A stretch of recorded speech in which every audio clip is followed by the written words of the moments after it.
Hi, welcome to Moms Every Day. I'm Hattie Cheek. We have Megan Shepard with us today from Cabell Huntington Hospital.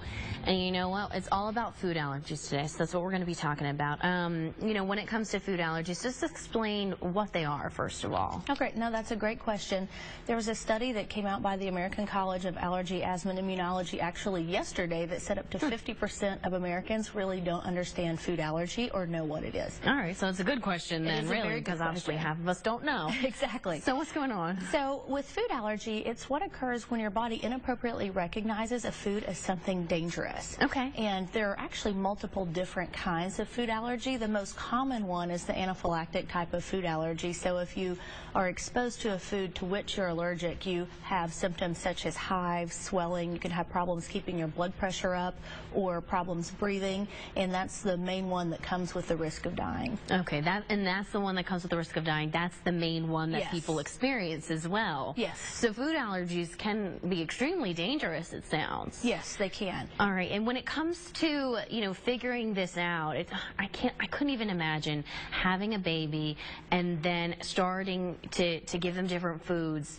for them to come so close to death just because you simply don't know before you try it. Right. So how do you know? So it can be scary, but the newest recommendations are that we don't withhold any foods from babies at the time that they're able to chew and swallow things appropriately. Around 6 months, you can introduce any foods into their diet.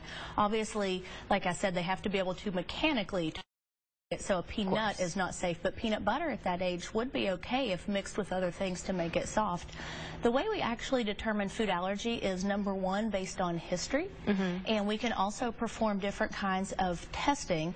The most sensitive one and the one that we do most commonly is skin prick testing, and that's easily done with a small device in the office. It's typically a plastic device that we use to make little pricks in your skin.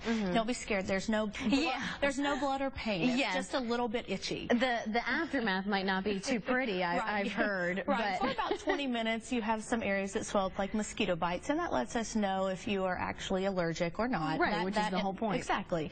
You can also do blood testing, and we use that in some special circumstances, but it's not a good idea to just routinely send blood testing for foods because you might get some insignificant positives that are unclear and may lead to unnecessary avoidance and fear. Okay, and so when you go to do that test, is that the point when you're concerned about this, or do you just go because you want to see ahead of time? You can do either one, especially if you have another food allergic child. It's a good idea to try to talk to your pediatrician and see if you need to see an allergist. Additionally, if you have any suspicion that your child or yourself is allergic to a food, the best plan is to try to avoid it at that point and call and get an appointment with a board-certified allergist. All right, and here's a question for you. Are you born with your food allergies, or can you grow into them, grow out of them? What's the deal with that? Genetically, some people have more of a propensity to have allergies, but food allergies aren't directly inherited. The caveat, though, is that you can develop an allergy to anything at any point. I've heard it described like playing the lottery. You can play every day, and in the end, if you win, you get a food allergy and not money. Okay, so that's not what you want to win, and then you go to the doctor immediately after that. Okay, and then there's actually a support group going on right now for folks who have these food allergies right here in our community. That's right. We're to actually start that. May is Food Allergy Awareness Month, and I am going to be starting a food allergy support group along with Dr. Misty Stroud from Valley Health. This is going to be in conjunction with Cabell Huntington Hospital and Huntington's Kitchen.